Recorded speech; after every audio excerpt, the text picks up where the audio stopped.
আর এক সপ্তাহ পর পদ্মা মেঘনা নদীতে ইলিশ সহ সব ধরনের মাছ শিকার নিষিদ্ধ হতে যাচ্ছে।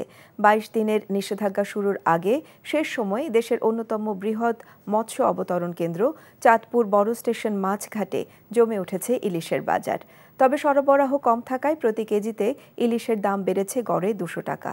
শুক্রবার সাপ্তাহিক ছুটির দিনে বড় স্টেশন মাছঘাটে ঢাকাসহ দেশের বিভিন্ন জেলা থেকে ক্রেতারা ইলিশ কিনতে ভিড় জমান।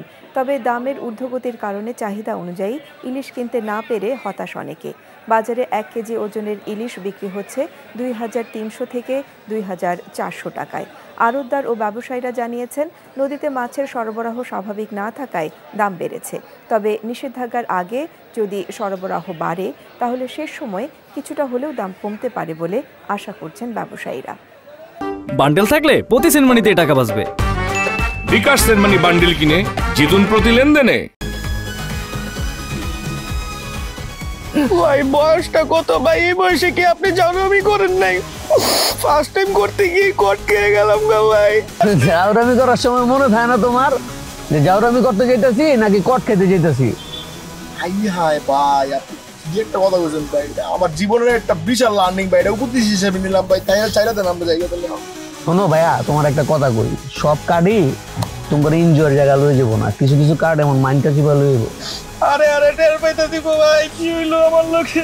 এই কি পাইলাম আমাকে দুইটা মোবাইল, আর মোবাইলে কত টাকা? ৬,০০০। এদিকে পুষবো রামগো? না ভাই পুষবো না। এই ফোন বেচলে ১০, এটা বেচলে ১০, ২০, আর ফোনের ভিতরে আপনার ৬,০০০ পাইছি, মোট ২৬,০০০ ভাই। ২৬,০০০ হইব না ভাই। কি করা যায় কদি? ভাই গাড়াই দেইরা গায়ে হারাইলে বাপ মা আসবো, বাপ মা আসলে ধর মনে করুন আর ১০-১৫,০০০ হইলে আর কি পুষবো আপনার। একটা ভালো আইডিয়া দিছিস রে। কি রে, কি কর? ওই ভালো আইডিয়া না ভাই, বাইকতে বন্ধন যাবো না কোনো ভাবে ভাই, বাইকতে ফোনই দাম যেত না ভাই। ফোন দিলে মাইরেই লেবো, এনো মাইরা লাইছেন বলতা দিনে কি করব? শোন, তোরা বসছিস কি বিপদে, এমন বিপদে তোর বাপ মা ছাড়া আর কেউ এই দুনিয়াতে তোর সাহায্য করবো না, বুঝিস তাই না ভাই? আপনি আছেন বুঝার ভাই। ভাই আপনি বাইকতে ফোন দিলে আপনার আমার মাইরে লেবেন, এই কষ্ট আপনার করা লাগতো না। বাপ মাই আমার মাইরে লেবো ভাই।